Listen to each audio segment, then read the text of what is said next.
Thank you so much for having me, and thank you for that wonderful, comprehensive introduction, especially the mouthful of RWIP. And I'm really thrilled to be here today and to share some of my research and perspectives with you all, and to hear your thoughts and reflections as well. I have no financial disclosures, but I do serve on the board of an organization, the National Commission on Correctional Healthcare, which I will briefly mention. So I want to start out just by relaying brief stories of a few women, Nicole Guerrero and other women whose births got some media attention over the years because they gave birth in their jail cells alone. They were all admitted to jail while pregnant, and all of these women whose headlines are highlighted here, they all were arrested on nonviolent charges, which is not to say if they had been arrested on violent charges, their stories would be less disturbing, but just to say that they were minor things like probation violations, and shoplifting, other very minor things. And with all of them, the other things that they have in common besides being pregnant and in jail, all of them had indicated that they were having labor pains or vaginal bleeding, other signs that they might be in labor. And for all of them, their requests for medical attention were ignored. Or in one case, their request for medical attention was addressed, but not adequately because the person was not qualified to assess pregnant people. And this picture, while very troubling and graphic, I include it here because it's so striking to see a woman clearly in the throes of labor in a jail cell. And her story, this is Diana Sanchez, who delivered in the Denver County Jail. So these are, this is a major metropolitan center. This was the first story that actually had surveillance video of the birth documented. And in one case, even you could see her at the door of the cell, and you could see that a staff member handed her a medical sheet or drape to put over her bed. So clearly someone knew something was going on but didn't care enough to transfer her to the hospital. This neglect is egregious, the fact that these women had to give birth alone in jail cells. And in one case, the woman in Texas, her baby actually died because there was no birth attendant present. And contrast that to this quote from a woman whom I call Evelyn, whom I got to know quite well during my ethnographic fieldwork in the San Francisco jail. And Evelyn said to me at this moment when she was 32 weeks pregnant, she had just gotten back to jail. This was the third time she was in jail this pregnancy, and probably the 20th time she had been in jail in her adult life. And she said to me, everyone says I got arrested, but I got rescued. I was so sick, I didn't want to get high no more. I just wanted to be in jail where I knew that I could eat, I could sleep, and that even if it's not the best of medical care, I was going to get some type of care. And this, to me, is also tragic, just like Nicole Guerrero, just like Diana Sanchez, that for a woman like Evelyn, jail was a relative place of refuge and safety. And I explore the experiences of Evelyn and other women like her more deeply in my book, Jail Care, which I'll talk a little more about. And so I think these cases and the contrasts between and among them are really instructive and should provoke us to ask a series of questions. So what I'm going to dive into in this talk is what these cases can teach us about reproductive health care for incarcerated women and why we should care about it, even if you don't provide care or do research with incarcerated women. And also use this as a platform to discuss the framework of reproductive justice and how that's a really important lens through which to understand mass incarceration more broadly, and the public health implications of mass incarceration and the incarceration of women in the United States. So reproductive justice is a really important framework for how I think about this work and these problems in our society. Many of you are probably familiar with the history and the core principles of reproductive justice, but just so we're all on the same page, reproductive justice is a framework for analysis and also action and social change that was created for, emerged from, and centers the experiences of women of color. And it emerged in the 90s from a group of Black women who were at a conference that was focused on women's rights, and they felt that the unique needs of women of color were marginalized, and that even the discourses of the reproductive rights movement was really focused on, very narrowly focused on concerns about access to contraception and abortion without thinking about the broader structural systemic issues that make it possible and differentially possible for some women to have access to contraception and abortion, but also for some women to be able to reproduce and to have children and to raise them in safety in ways that women of color were not equally able to do. And the organization Sister Song emerged from it. They are one of the leaders of this movement, although by no means the only people doing this kind of work. But they are very much an inspiration for the work that I do. And so I want to acknowledge that this work comes from and centers women of color. I am a white woman, and so I want to acknowledge that, and that I learn much from these frameworks. So there are three core rights that the reproductive justice movement focuses on, and reproductive justice blends a human rights framework with the notion of reproductive rights, and really a broader systemic structural awareness of forces in society that make it possible for people to realize these rights or make it impossible. So reproductive justice values the right of people, especially women of color, not to have children. So that's making sure that people have access to abortion and contraception. The second core value is the right to have children, recognizing that especially communities of color have been subject in the past and even in some cases in the present to either overtly or subtle contraceptive practices that have made it hard for them to actually have the children they want. Think of the eugenics movement and the forced sterilization of Mexican immigrants in California and in many other states up until the 1970s. And think about also, it's not just about the right to have children, but to give birth in safety and in the way that you want. So think about the current, what many people are rightly calling a crisis in maternal mortality in the United States that disproportionately affects women of color. And then the third core right of reproductive justice is to raise children, to be able to raise your children with dignity and safety. And this includes things like having access to clean water for your children, childcare, being able to have employment so that you can support your families. And why am I talking about this in the context of a talk that and work that has to do with incarcerated women? Well, because mass incarceration, the U.S. context, contemporary moment of incarceration, it disrupts all three of these core tenets of reproductive justice, as I'll go through throughout this talk.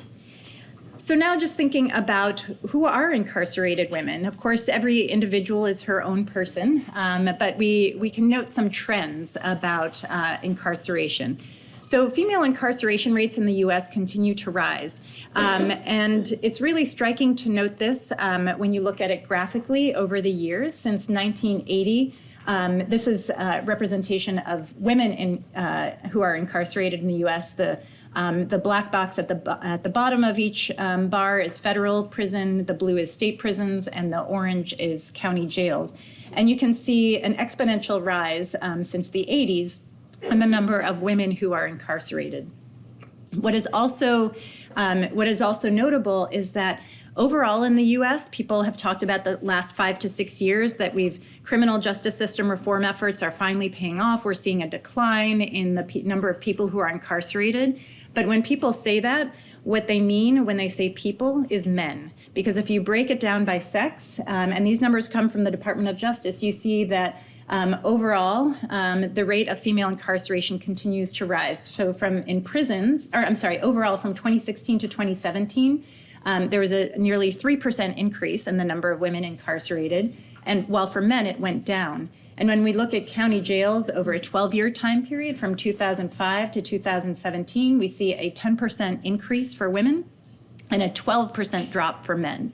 So the lauded drop in the incarcerated population in the US is only true for men. And the way that it's talked about as incarceration rates in a gender-neutral way belies the fact that women their rates continue to rise.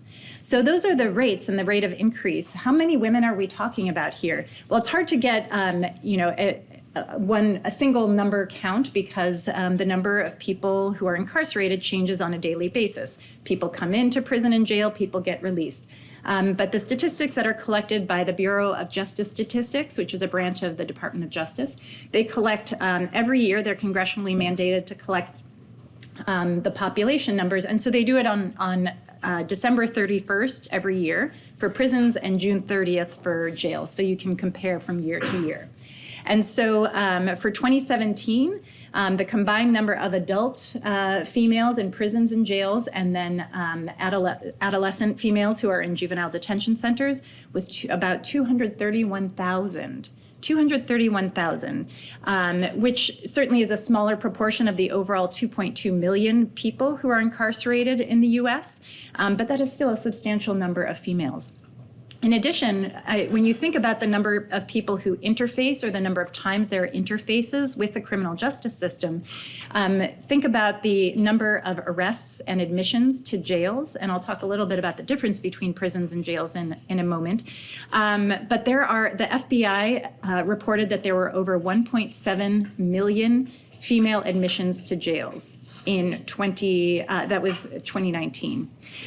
So now some of those people are the same people, like Evelyn. She had been in and out of jail most of her adult life.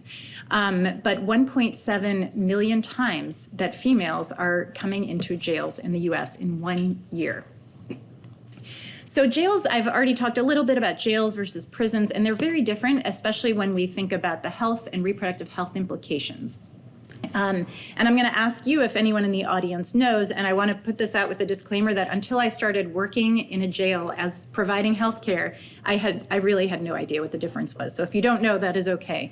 But just if anyone does have some ideas about the difference between prisons and jails, shout it out for the group.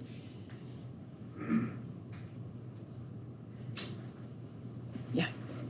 I thought prisons were for sentences that are longer than 12 months. Exactly. Yep. That is one major difference. Prisons are state or federally run. Yes. Most prisons are filled with convicted people. Jails are not. Exactly. Yep. All right. You guys have hit some of the main differences. So prisons are under state and federal jurisdiction, and from a health perspective, I mean, there are many things from the health perspective, but the geography matters. Prisons are often, not always, but are often located in some states in rural areas. Someone goes to a particular prison not because it's close to their home, but because of their security level and the security classification of the institution. Jails, on the other hand, are located in communities. If you get arrested, the first place you go is jail. You may only stay there for a few hours or a few days, and the average jail stay for women in 2017 was 25 days. So these are high turnover places. The majority of people in county jails are awaiting their trial. They haven't even been convicted of anything, as we've already heard, or they might be convicted but waiting for their sentence. And if you are convicted of something and are serving your sentence in jail, it's because it's classified as a misdemeanor and your sentence is less than a year.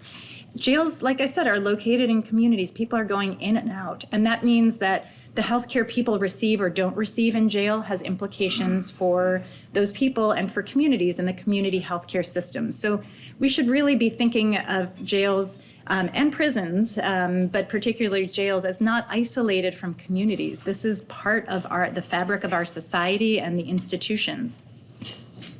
So in terms of women behind bars, some general trends that we know about them. We know that nearly 2/3 of women who are incarcerated in this country are mothers and are the primary caregivers to young children. So think about what that does for the children and the communities, leaving children behind. And that has implications for the foster care system, for the risk of these children becoming incarcerated later in life, and the resources that may or may not be available to support those children. And also what the separation might do for mothers who are incarcerated. The majority of incarcerated women in our country are of reproductive age.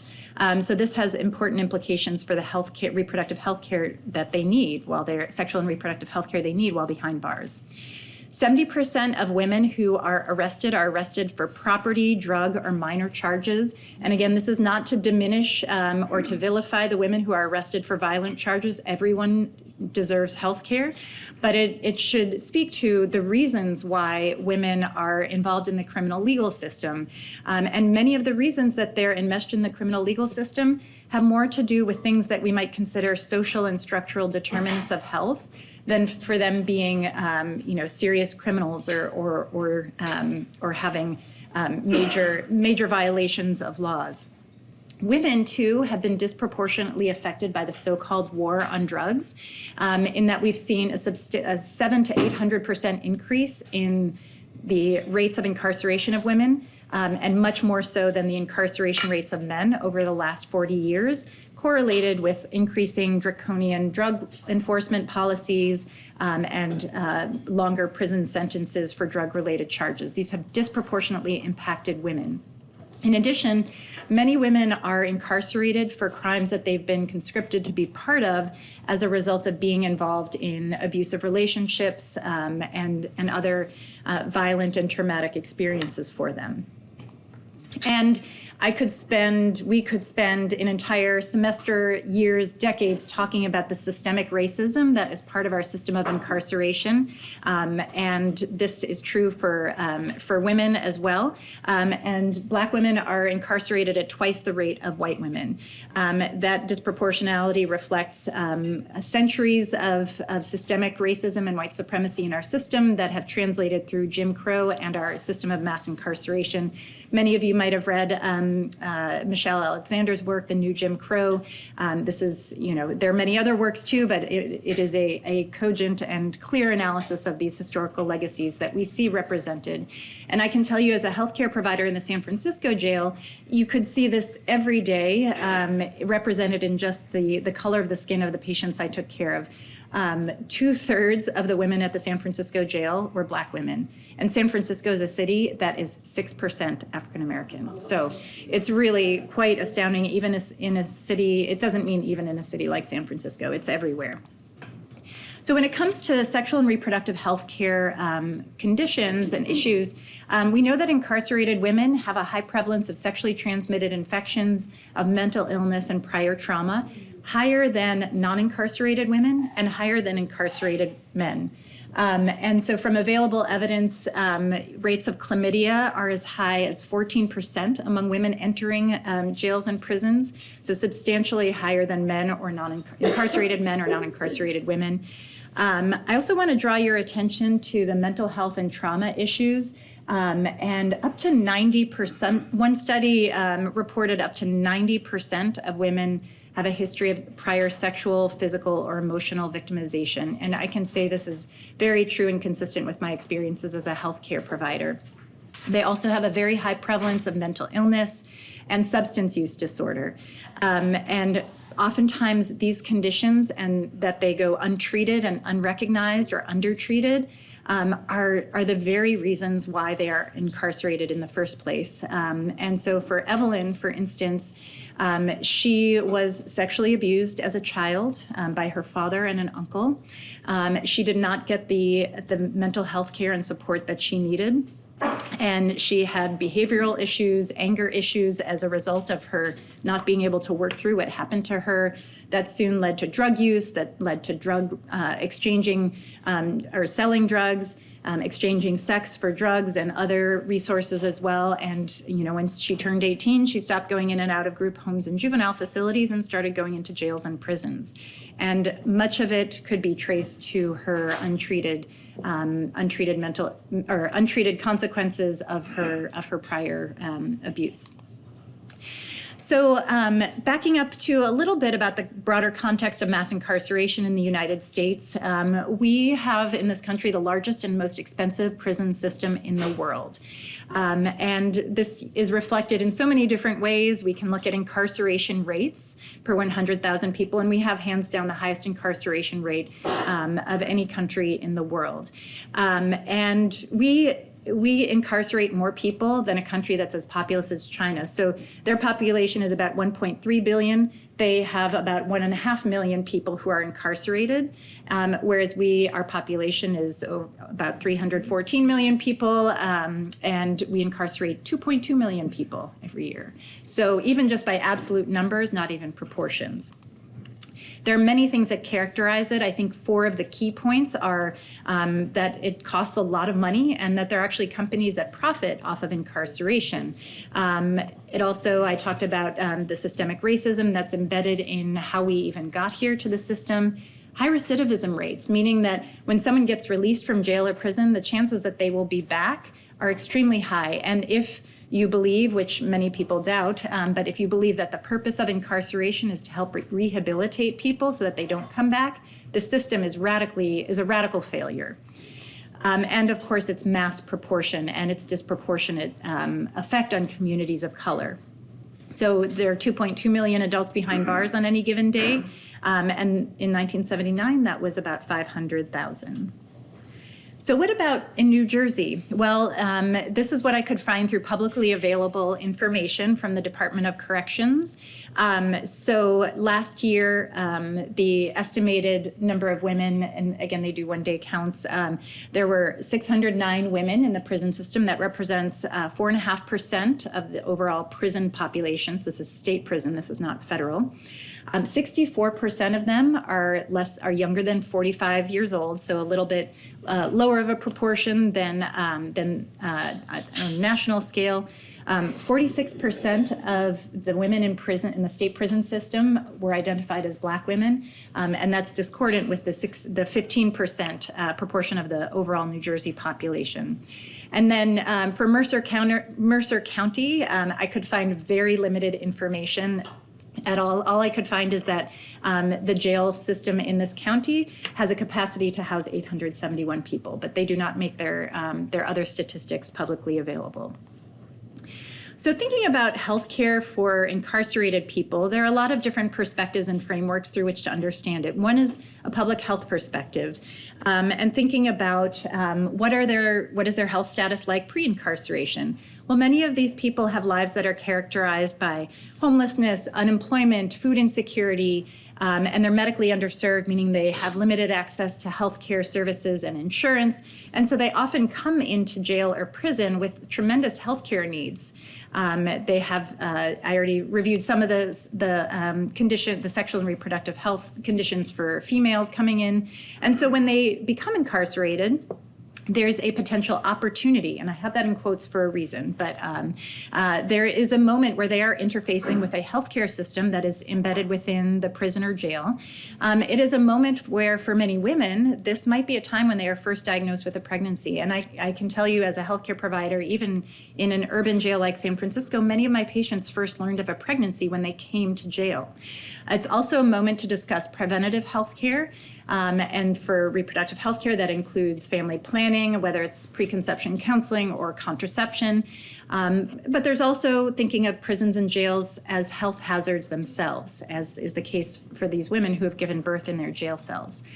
Now, this notion that incarceration is an opportunity to provide healthcare to people who might otherwise have limited access, or as a public health opportunity, I understand where that is coming from, but it's also problematic for us to think about it in this way. And this is what I explore more deeply in my book, in my ethnography. And what I found is that indeed many women like Evelyn, jail was the only place where they accessed health care. And that is deeply problematic because that diagnoses the failures of our broader system. If people can see jail as a place where, of refuge, of relative safety, that is deeply problematic because you know what? Even though she was getting health care in jail, and maybe it was better in San Francisco than it was in the Arkansas County in Texas where Nicole Guerrero gave birth, or in Denver County, it is still a jail. And there are still constraints to the quality of health care.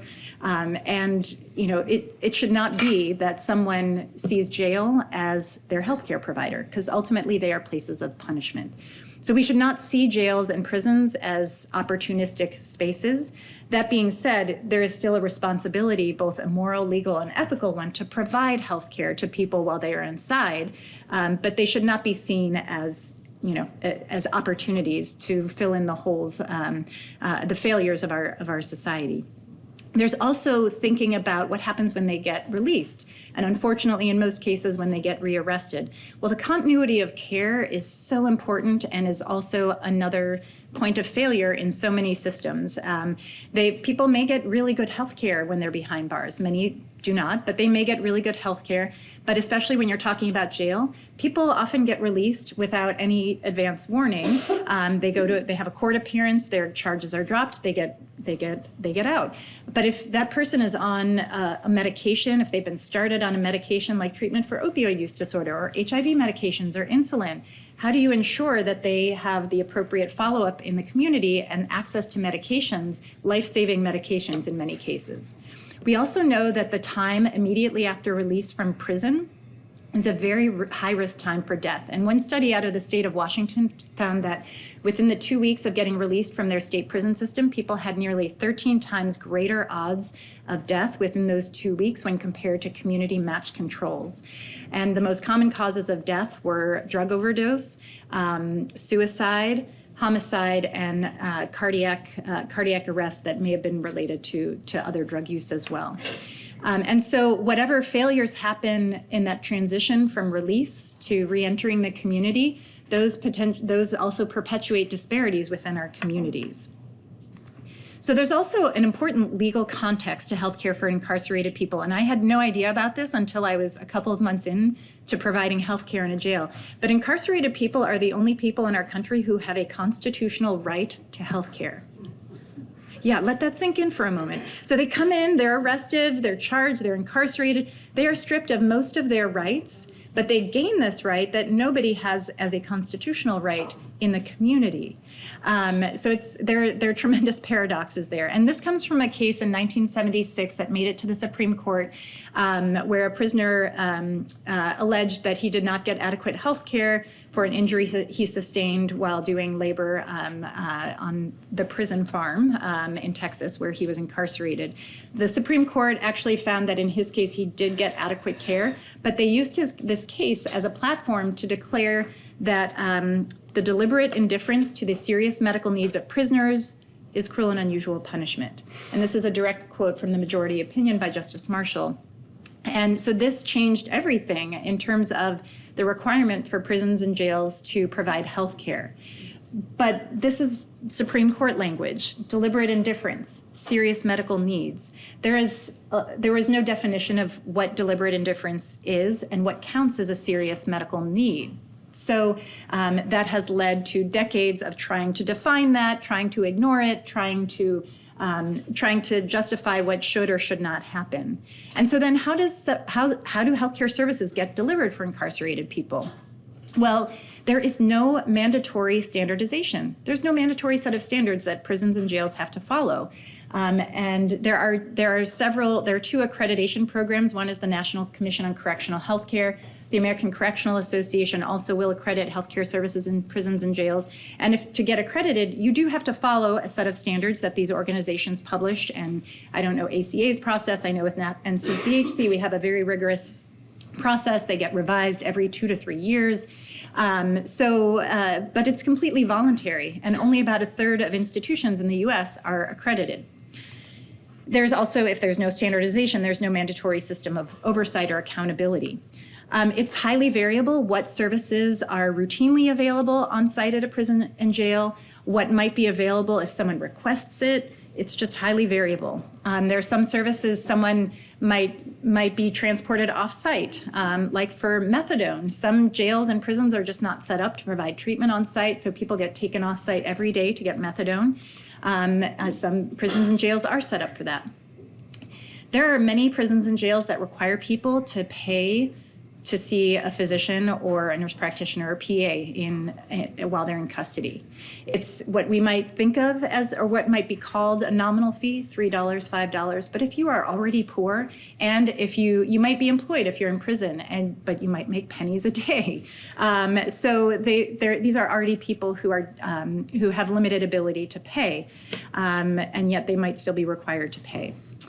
And then there's the privatization of prison and jail health care. There are a handful of corporations that provide contracted services to prisons and jails to provide health care on site. And these companies are motivated by profit. They answer to shareholders, and they have an incentive to cut costs and increase their profits. So the New Jersey Department of Corrections, they actually have a lot of information publicly available on their website. They actually have privatized healthcare services since 1996 to the company that is now known as Horizon. Back in '96, it was a different company. I was actually just talking about this earlier with Kelly, that we might expect I expected when I first started this, that privatized prisons would provide worse health care, but it's not so straightforward. It all depends on the local environment, the priorities of the leadership, and the quality of the interactions from the healthcare staff and how they treat people. But still, it is particularly troubling that there are private corporations that profit off of incarceration of people. And so when people ask me, well, what kind of reproductive health services exist for people in prison? What are the standards? What can people get? It just depends. And this variability is really unfortunate and consequential. So when it comes to women's health, research has shown that generally there is inadequate attention to women's gender-specific health needs. Some of the justifications have been, well, they're a smaller proportion of the incarcerated population. But they are still they're still incarcerated, over 230,000 of them. And what this signals is, and again, this also relates to the prison populations are declining. That gender neutral language actually shows that the default prisoner is considered to be male. And what else reveals that is when you talk about things that are very gender specific, it shows the exception proves the rule. It shows how the system is so highly gendered.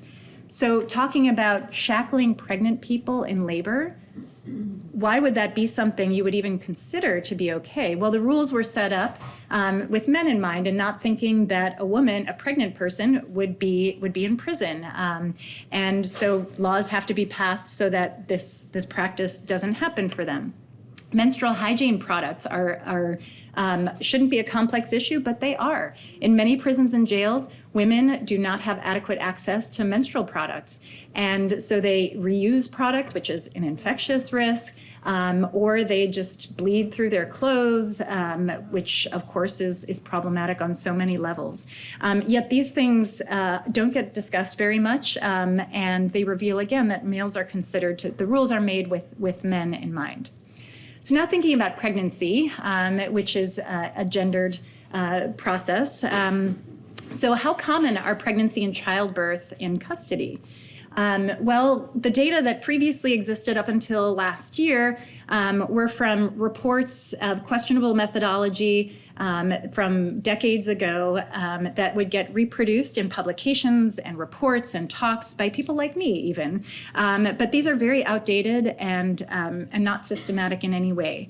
And to me, that absence of rigorously collected and updated data sends the message that pregnant people in prison, they don't matter. When they don't count, when they don't matter, nobody bothers to count them. And then when they don't get counted, people don't talk about investing in programs to help these women and making sure they're getting the health care that they need. So we conducted a study, the Pregnancy in Prison Statistics Project, where we collected data prospectively from 22 state prison systems the Federal Bureau of Prisons, and then a handful of jails, including the 5 county jails. We couldn't focus on jails because there are over 3,000 of them, so we were mostly focused on prison systems. They voluntarily agreed to participate in our study. They reported on a monthly basis to our study database for 1 year on various pregnancy outcomes. And New Jersey, we initially focused recruitment on larger state prison systems that housed at least 2,000 females. So I think we actually didn't even approach New Jersey to participate. But states like New York, California, and Florida declined to participate for reasons that, again, signaled that this was just not a priority for them. And so what we found, we've published some of our data. Some of it is in press. As the jails data, don't cite or circulate those, but I'm happy to share those. So what we found is that in our state prisons and our federal prisons, 4% of the women were pregnant at admission. There were 753 live births in our prisons, 46 miscarriages, and only 11 abortions. So 1% of the pregnancies that ended in prison ended in abortion. Preterm birth rates were lower than the national average, which is about 10%, but there was a wide range among different facilities. And at the jails, we found that 3% of the people who were admitted were pregnant. And we also found a much higher proportion of pregnancies ending in abortion in jails, which was interesting, and perhaps representing the fact that our jails were in major urban centers with no shortage of abortion providers, and that also people might enter jail at earlier gestations than they would enter prison. But still, that it is curious that 6% of the pregnancies ended in miscarriage, but only 1% in abortion. We also had no maternal deaths that were reported. There were 3 newborn deaths, 6 stillbirths, and 6 ectopic pregnancies that occurred. So cesarean? Yes, so the overall cesarean rate was comparable to the national rate, but there was wide variation, and Who decides who gets them? So we couldn't determine that, but presumably, I shouldn't say presumably, it would be in some cases, when they're at the hospital in labor, obstetrically provided. However, anecdotally, I have heard from formerly incarcerated patients and from doulas who go into care for incarcerated people that there are some prisons that have informal, unwritten policies of not allowing women to try for a vaginal birth after a cesarean section because it's too inconvenient to wait for labor. There are prisons that will schedule medically unindicated inductions at 39 weeks out of convenience. And although inductions, there's newer data to suggest it doesn't lead to an increased rate of C-section, we don't know what role that might play. So we don't know details about the decisions. In many cases, it's probably the hospital that's making that decision, but they might be under pressure to move things along because it's extra custody staff to be at the hospital while someone's in labor. So the findings about abortion are particularly troubling and something I'm exploring more deeply now in follow-up research. But you may be thinking, well, do incarcerated women, do they retain their legal right to abortion? The short answer is absolutely, yes. The courts have affirmed this. Actually, one of the landmark cases was here in New Jersey in 1987, and the district court even affirmed that abortion is not an elective procedure, so it's a serious medical need by virtue of that Estelle versus Gamble case. But in practice, that is not necessarily the case. So, it's curious that 1% of the prison pregnancies ended in abortion, even though 6% ended in miscarriage at the same gestational ages. And in a study I did, almost 15 years ago now, where we surveyed correctional healthcare providers about various services, only 68% of them said women could obtain an abortion at that facility. That should be 100%. Yet everyone, if they need an abortion, they should be able to access that. And then there are also unique logistical challenges when it comes to payment. Some prisons or jails might force a woman to get a court order for what is deemed to be an elective procedure, even though it's not. So a lot of barriers in place.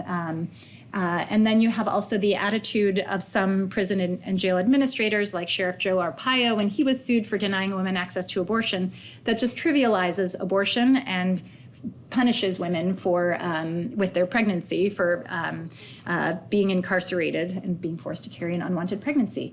New Jersey actually is very, very clear about women in the state prison system having access to abortion. So I was very pleased to see how clearly this is stated and publicly in New Jersey. So in terms of prenatal care, it's highly variable, whether there are services provided on-site, off-site, if it's someone who actually is qualified to provide prenatal care. Many of these women have high-risk pregnancies to begin with and need additional care. And studies that have looked at policies in prisons and jails related to, actually, I'm sorry, this is state prisons, have found variable access to prenatal care. That was no pre-existing arraignments for delivery. That's an interesting typo. It should be arrangements, but very meaningful typo in this situation. Things that we take for granted as just normal things in life become special privileges for pregnant people who are incarcerated. So you wouldn't want a pregnant person climbing up to a top bunk bed. That becomes something that you need a medical provider to authorize for a pregnant person. Having additional nutrition becomes a privilege for a pregnant person, because of their extra caloric and nutritional needs. When it comes to opioid use disorder in pregnancy and incarceration, we know that pregnant women, the standard of care is that they should not go through withdrawal. They should be placed on methadone or buprenorphine unless they explicitly decline. But that being said, we found in our study that there are a substantial number of women who are entering jails and prisons pregnant and with opioid use disorder. So 26% of the pregnant women in prisons had opioid use disorder, 14% in the jails did.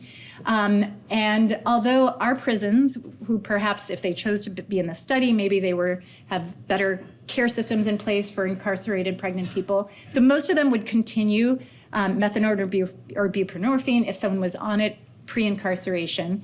But not many of them would initiate it for an incarcerated person. So they would force her to go through withdrawal.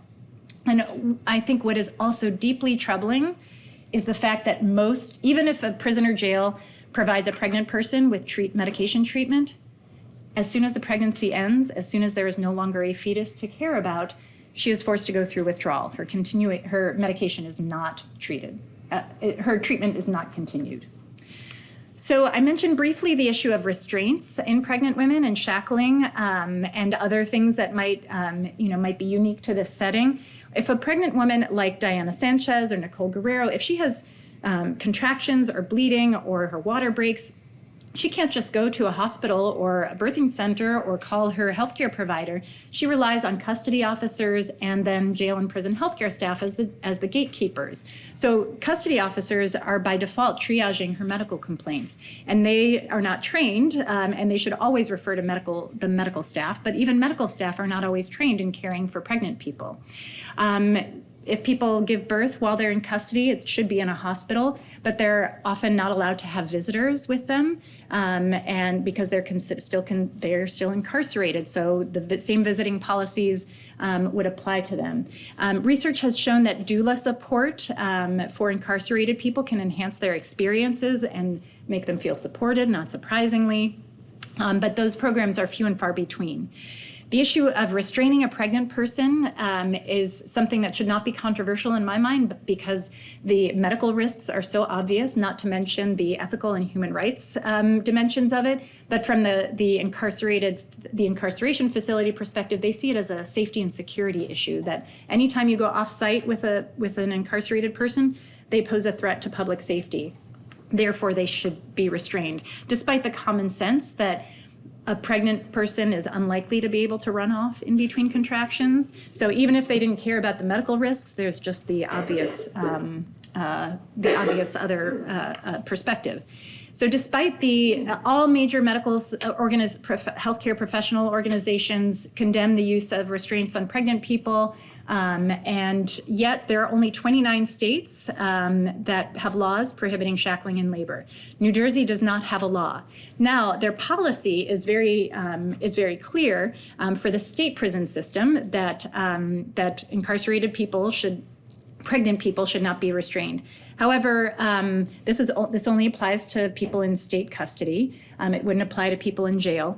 And one thing that I find troubling, and this is not unique to New Jersey, it's in other laws too, healthcare staff are kind of conscripted into this process. Now, if someone has mental health issues, severe mental illness, and they might be a threat to their own personal safety, that's an issue for mental health care staff and medical concerns. That's not something that should be, we shouldn't be applying shackles on their wrists or their bellies and those around their ankles. We should not be conscripted into this public safety issues. Even when there are laws, though, laws prohibiting shackling are not enough. And we know that it still happens when there have been any investigative reporting or when advocacy organizations have gone to look at compliance. It is still happening. The issue is not only with custody officers and jail staff, but sometimes with hospitals. And this study, we surveyed nearly 700 nurses across the country, labor and delivery nurses, and found that they had very little knowledge about what the appropriate policies were, laws, and just standard ethical practice. I'm sure if we did the study of OBGYNs, we would have similar findings. It's not to vilify nurses necessarily, but it just shows that hospitals are often barriers as well. So for people who do give birth in custody, what is it like for them postpartum? Well, people wonder, what happens to the babies? That depends. In most cases, they are separated from their babies within a day or two whenever they go back to the prison when they're discharged from the hospital. There are 8 states that have what are sometimes called prison nursery programs, where the babies can come back to the prison with the mom. There are special wings of the prison that have cribs and decorations and toys and a pediatrician who comes on site. Those are often celebrated as positive experiences, and we should be investing in these and more. But that perspective misses, I think, the mark of the big picture that while, yes, it is important to keep babies and moms together, perhaps we should be investing in community-based alternatives to keep moms and babies together so that babies don't start their lives in prison. Also, to be in these programs, women have to meet really stringent requirements. And it makes you wonder, well, if they meet those requirements, why are they still in prison? If they're going to be released in a year or two, and if they are low security, et cetera, can we invest in community-based alternatives? It's highly variable whether postpartum people can breastfeed in custody. However, there are some model programs that exist out there for jails and prisons. Some jails just allow women to pump breast milk so that they can maintain their milk supply. But there are other jails and prisons that have systems where the caregiver will come to the prison and jail, or maybe a community organization will come pick up the express breast milk and bring it to the baby. So it is possible. It's very hard, though, when you don't have the immediate feedback of directly breastfeeding your baby. We have no idea how common postpartum depression is among incarcerated postpartum people, but we can imagine it's probably fairly high given the baseline high rates of mental illness, and also given the likely trauma that most people feel when being forcibly separated from their newborns. I also talked about the cessation of their medication treatment for opioid use disorder. And then there's also thinking about family planning. There are many reasons to think about contraception and family planning in its broad sense for this population. Some of the reasons are just these are women of reproductive age, whether they're postpartum or not. There are some prisons that do allow conjugal visits and furloughs into the community, so that might be a chance when someone might get pregnant. Now, she may want to get pregnant, and that is okay, but some people don't want to. We know sexual assault and rape happen in custody, and we should work to prevent that, of course, but also so that if it happens, people don't experience an undesired pregnancy. But we know that there are a lot of barriers to getting contraception for this population, including pre-incarceration. And we know that women are more likely to initiate a method of contraception if it's available on site than if they're just given a referral to a Planned Parenthood clinic in the community upon release. We also know that a lot of women have had, nearly a third, have had unprotected sex within 5 days of arrest. This was a study looking at emergency contraception need among women in jail. and that recidivism is high. One study in Rhode Island found that nearly half of their pregnant incarcerated people had become pregnant in between incarcerations. So if they had had access to contraception, some of them might have chosen to use contraception and might have avoided unplanned pregnancies. But ultimately, most of these women are released back into mainstream society. And so this is something we should give them access to comprehensive reproductive health care. And indeed, we've found that there is an unmet need for family planning among incarcerated women, that most people plan to be heterosexually active upon release, and that many of them, the majority of them, do not want to be pregnant upon release. And yet there's very limited availability of contraceptive methods. And what is also troubling is that many jails and prisons, and this is especially troubling for jails, do not even allow women to continue a pre-incarceration method of contraception. So someone comes to jail, she's on oral contraceptive pills in the community, she comes to jail, she can't continue that. Maybe she's only there for 10 days. She gets released. If she doesn't want to be pregnant and if she has sex, she could get pregnant because the jail didn't continue her medication. So I have dedicated a significant portion of my career to increasing access to contraception for incarcerated people. However, doing so must be done with careful thought and intentionality that considers the unique context of incarceration and historical legacies. And here we're coming back more overtly now to reproductive justice considerations. So one is considering that there is a very strong potential for coercion and undue pressure for women who are incarcerated to choose contraception in general or a particular method. They have limited autonomy in their everyday environment. They can't just ask, they can't just choose when to eat their meals or even when to go to the bathroom. They have to ask permission. So they internalize the sense of diminished autonomy even when they come to healthcare visits. And although I, as a open-minded, non-judgmental healthcare provider, might see this as they should feel empowered to make their own choices here in jail. To them, they're just in jail, and I'm a person who is providing care in a jail. People may fear a sense of they may have a sense of fearing punishment for not following what they perceive to be doctor's orders, and that talking about contraception might even send a message that they may internalize that as you thinking that their reproduction is not valuable. And indeed, we have seen recent sterilization abuses. In the state of California prison system from 2005 to 2010, an investigative reporter and a nonprofit group found over 100 cases of unlawful sterilizations of women in prison where proper procedures weren't followed and many women did not know they had consented to be sterilized. California since passed a law prohibiting sterilization for the purposes of contraception in that state. And then in Tennessee, as recently as 2017 and 2019, there are programs in place that that incentivize contraception for people with substance use disorders. Hey, get a free Nexplanon in jail and we'll release you early. For men, get a free vasectomy while you're in jail, we'll release you early. So these are not just stories of the past. These are happening in the present. That being said, there are strategies to provide contraception and mitigate these risks. When counseling on family planning, I encourage providers to focus more broadly, not just on contraception, but on broader reproductive life goals. And this is true, this should be true for all people, not just incarcerated people. People should have access to a range of methods, not just one. So in Tennessee, there is a program to reduce the number of babies born exposed to opioids, and as part of that budget, they provided free IUDs and implants to women in jail. And that's not a choice, and it's also tying treatment to, it's deeply problematic. But just providing access to one method is not, is coercive. When it comes to long-acting reversible contraceptive methods, I actually advocate for a waiting period, even if it's just a few days, so that there's a separate counseling visit and then an insertion visit, just to really send the message that this is not our priority, or I shouldn't say not our priority, but this is not our agenda that you get an IUD. You have the time. If you want it, come back. If you don't, that's fine too. And I absolutely think that sterilization should be deferred until after incarceration. It is, we have other effective methods, and there is too much potential for abuse. So in summary, I'm going to bring this back to reproductive justice, although it's been woven throughout.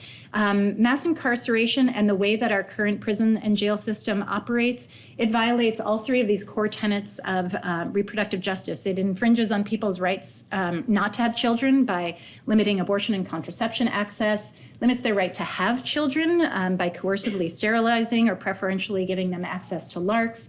And it interferes with their right to raise their children. If they're incarcerated, how are they raising their children with dignity and in safety? And in addition, all of the funds that are funneled into our incarceration system are diverting funds from community resources and community-based alternatives that can help communities thrive in different ways.